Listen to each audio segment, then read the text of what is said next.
What's good, guys? My name is Tobias Malachi. We're sitting here in BU Studios, and I'm here to talk to you guys about a first-person account of how the war on drugs has affected people even today.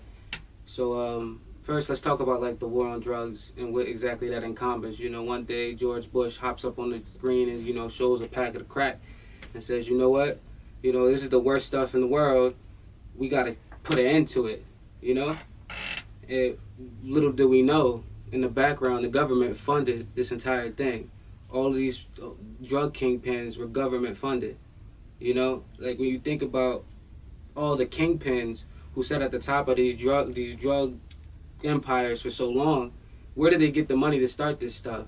They were criminals, low life criminals. When you think like carjackers, where did they get the idea to start smuggling drugs in? Where did they get this money to buy such heavy artillery? Who's selling them these weapons? And then, it boils down to L.A. and, now it's the cops in L.A. and the cops kicking in doors and people, it's that black and white. They're going in there and arresting the bad guys, but they're spray painting and they're arresting mothers, brothers, cousins, fathers. And all of these people are trying to do is, feed their families. For example, my mother, she was a drug addict. She's currently still fighting her addiction. That's what they say. It's an ongoing battle. And instead of treating my mother like a patient or someone with an illness, they treated her like a hostile criminal. And so you have her second son, me, born in prison. And then where do we go from there? Well, I come out of prison. I don't have a mother. She's been arrested due to her illness, due to her addiction, something that she's constantly battling. I don't have a father. He's also involved in that life. So I got to get it from the bottom. But what does that entail? Well, I can't get a job. I'm a kid. We got nothing. So we scrambling. And that's what we start selling drugs. We use the tools that they gave us. The drugs, the weapons.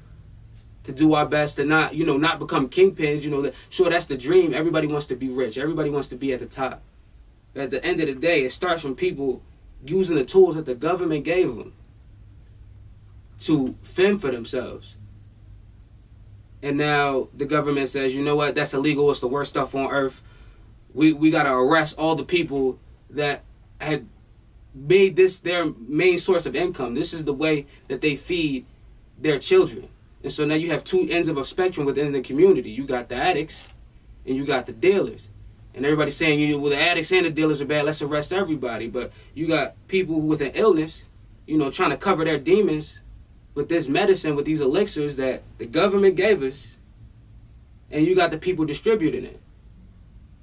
And when you think, that's just big pharma, that's pharmaceuticals. It's that basic.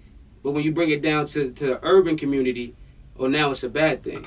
When they start making too much money, when they start gaining too much traction, they get too much power, it's a bad thing. And then you bring it to modern day. My brother had to sell drugs. Ended up falling into addiction. My cousins, you feel me? They don't know their fathers because they either locked away in prison or they hooked on these drugs that the government gave us. But then they turn their guns on us. You feel me? And then you got places like Switzerland. The U.S. decides to go on this war. Let's take it to war. Let's kick doors in. Let's ruin families.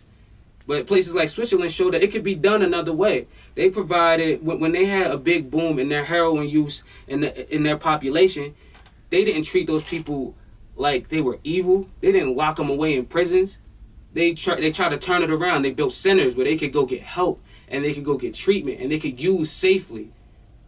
And now, Switzerland, correct me if I'm wrong, but I believe that their heroin use is cut down to about 75%. And a lot of those people who went into these facilities, they're now functioning members of society. They have jobs. They have families. So there is a proper way to do it. When you talk about a war on drugs, it comes down to basics. Do you use war or do you use peace? Do you build or do you destroy?